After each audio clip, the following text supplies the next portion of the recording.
Bonjour et bienvenue sur l'espace dédié au site mécaniqueuniverselle.net, un site dans lequel nous essayons de démontrer que l'humanité cherche à atteindre intuitivement son état de perfection, d'ultime perfection, de perfection indépassable.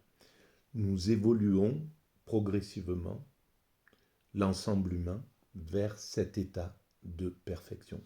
Alors pour l'instant, on évolue de façon inconsciente, donc par antagonisme, en utilisant toutes nos pulsions, y compris les négatives, la violence, la guerre, etc.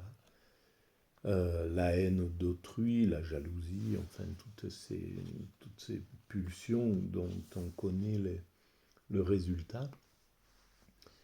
Mais à un certain moment de notre évolution, un moment très proche, à mon sens, euh, peut-être dans quelques décennies, il faudra encore quelques décennies, mais l'humanité prendra conscience de son sens et donc pourra commencer à évoluer de façon consciente.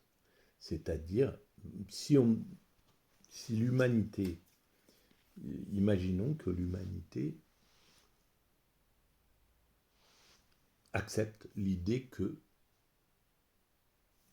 notre but, notre rôle, c'est de construire un état le plus parfait possible, progressivement, sans bousculer les choses, qu'en réalité, admettons qu'elles prennent conscience que entre le moment où nous nous sommes séparés des autres primates et aujourd'hui, nous évoluons dans un sens, sans le savoir, intuitivement. Donc on a construit l'humanité dans une orientation. Et admettons que l'humanité prenne conscience que ce sens conduit inévitablement, invariablement, inexorablement à la sagesse, à la perfection, à l'ultime perfection, c'est-à-dire un fonctionnement totalement écologique, parfaitement universel, c'est-à-dire un fonctionnement qui a dépassé le système des nations entre elles, qui fait que deux nations peuvent avoir des velléités, des, de l'agressivité, etc. Donc tout ça dépassé, on est passé sur un modèle tout à fait universel. Les êtres humains euh, se considèrent comme appartenant à l'humanité tout entière et donc à la fraternité absolue, défendre chaque être humain et permettre à chaque être humain d'être heureux et puis d'être en fraternité. Un monde qui a, est parvenu à faire que l'homme ne soit plus un loup pour l'homme. On sait qu'on en est capable. On est capable aussi d'amener l'homme à maîtriser totalement ses pulsions, etc. Donc, cet état cet état de perfection, qui est un état techniquement, comme je viens d'en parler, parfaitement écologique, mais les êtres humains qui vivront dans cet état de perfection vivront ce qu'on appelle la sagesse. À mon sens, c'est aussi ce qu'on appelle, c'est l'amour sous sa forme absolue, c'est-à-dire l'extase, le plus haut degré du sentiment d'amour qu'un être humain peut ressentir, c'est-à-dire un amour absolu. Cet amour absolu, c'est l'équivalent de l'extase. C'est ce qu'on ressent quand on est en état d'extase. Donc l'humanité va vers cet état-là. Et à partir de cette réflexion, on va lire l'introduction de cet ouvrage-là.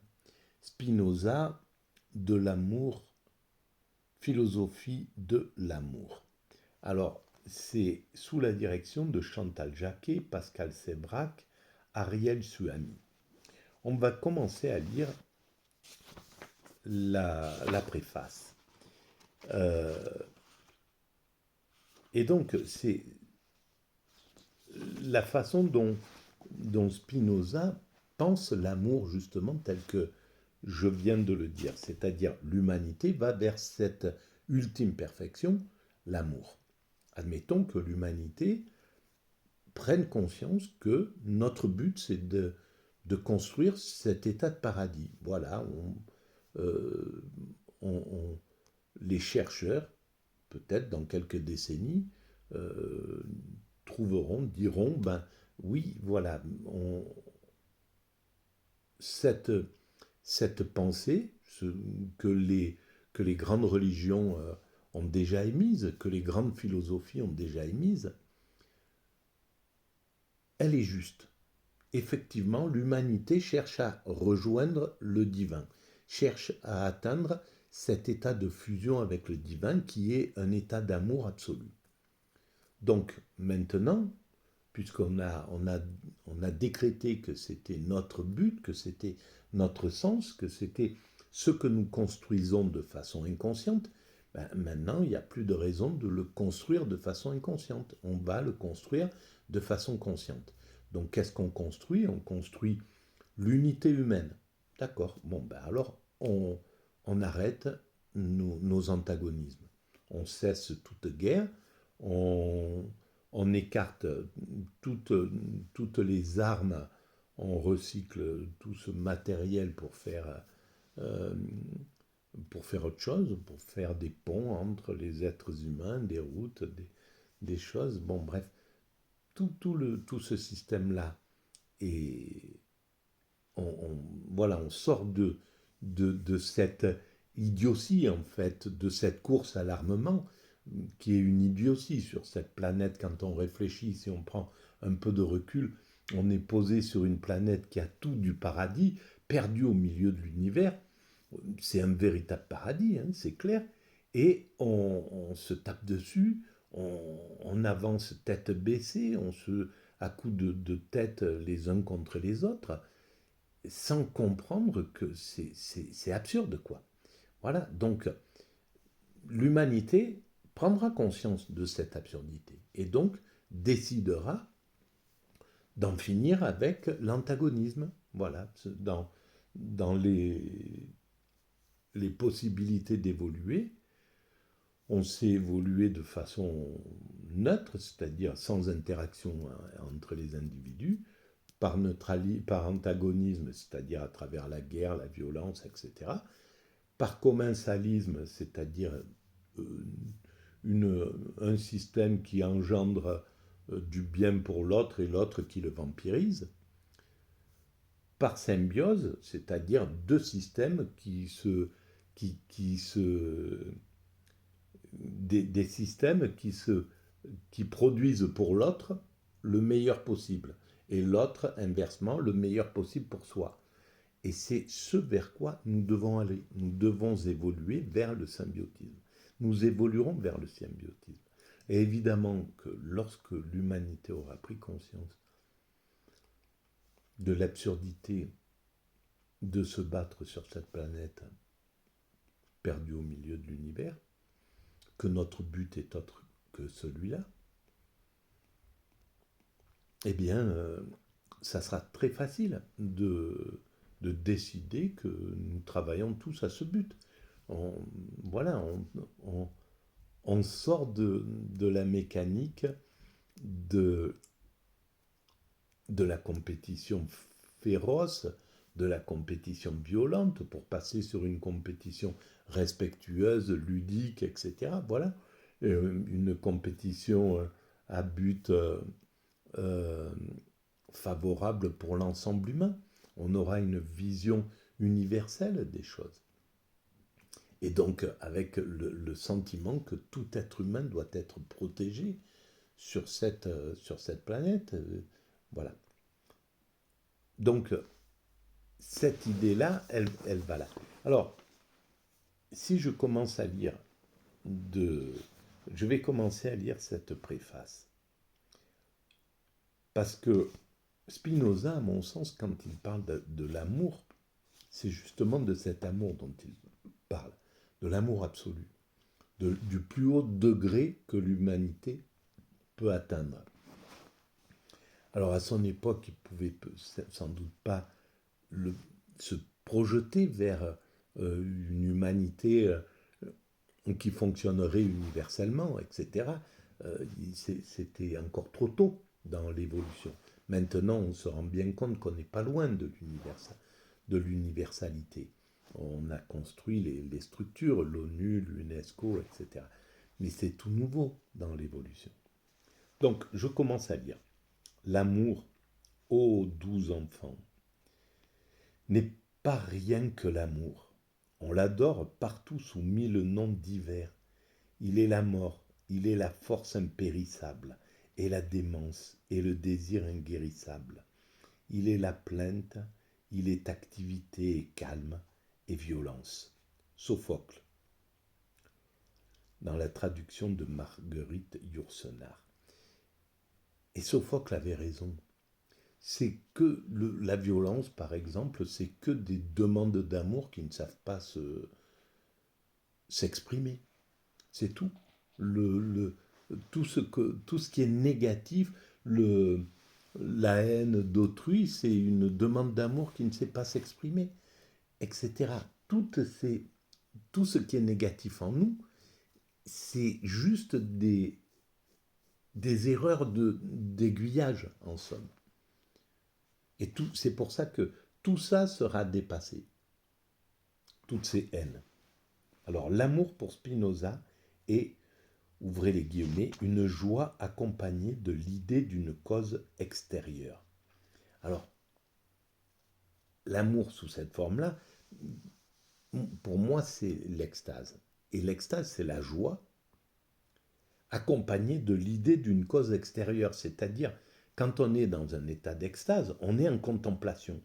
En fait, cet amour, il va rebondir ou il se projette vers toute chose. On est dans un état d'amour absolu envers tout, envers toute la création. On ne peut même pas distinguer ce qui est bien, ce qui est mal ou quoi que ce soit. On aime tout de façon absolue. Voilà.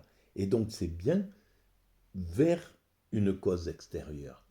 Ça résonne, ça se projette vers l'extérieur et en somme, ça reçoit de l'extérieur aussi tout ce que les choses portent d'amour, sont constituées d'amour, en fait. Donc, cette définition frappe par sa simplicité lumineuse, mais aussi par une singulière pauvreté comparée à l'épaisseur de la réalité vécue, qui mêle jouissance et souffrance, quiétude et inquiétude, plénitude et manque. Voilà, parce que là, on parle de l'amour de façon générale. L'amour, j'aime telle chose, je peux aimer tel fruit, et puis il y a l'amour absolu. Je peux aimer de façon liée au désir, je confonds amour et désir dans ces cas-là, et il y a l'amour absolu. L'amour dans sa forme absolue, c'est l'extase. Après, toutes les autres formes, les autres déclinaisons de l'amour, c'est autre chose. C'est toujours de l'amour, mais mélangé avec d'autres choses. Donc, ça n'est pas l'amour dont parle Spinoza dans sa forme absolue. Qui peut affirmer que son expérience de l'amour est de part en part une expérience joyeuse? Celui qui a vécu l'extase. Celui qui a vécu l'extase a compris que c'est que de la joie, que l'amour dans son degré le plus absolu, c'est un état de joie absolue, de sagesse absolue, de bonheur absolu, tout ce qu'on veut, mais en absolu. Spinoza ne fait-il pas preuve d'un optimisme naïf, ainsi que d'une ignorance de la littérature et de la réflexion philosophique, qui ont tant médité sur la complexité et l'ambivalence de l'amour? Et on parle de l'amour, et Spinoza, lorsqu'il parle de l'amour à ce niveau-là, c'est l'amour de la béatitude, c'est l'amour absolu, c'est l'éveil, c'est le nirvana, c'est l'amour quand on est dans cet état-là dont il parle. Et c'est l'amour dont parle Platon dans son sens absolu. Tous les grands philosophes ont compris ce que c'était que cet amour absolu.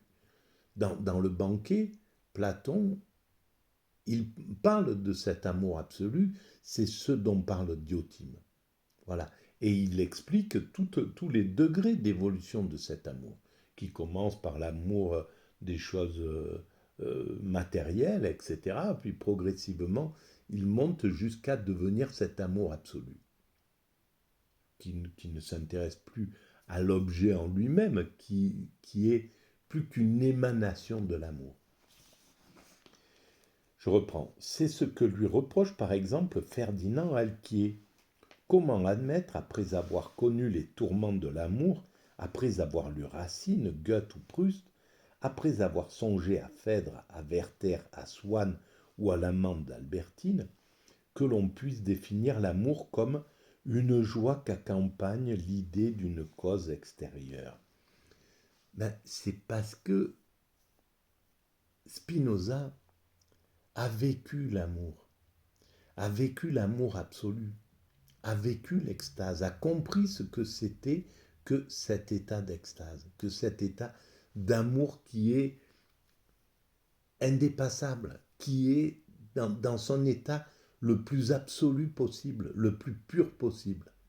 Donc quand tu es là, ça veut dire qu'il ne met pas en doute, Spinoza, le fait qu'il y a que l'amour, selon Racine, selon Goethe, ou selon Proust, ou les tourments du jeune Werther ou de Swann, etc., sont pas de l'amour. Bien sûr que c'est un amour, mais c'est un amour à un autre degré. C'est pas l'amour dont parle, dont va réfléchir, sur lequel réfléchit l'amour divin en somme, sur lequel réfléchit Spinoza.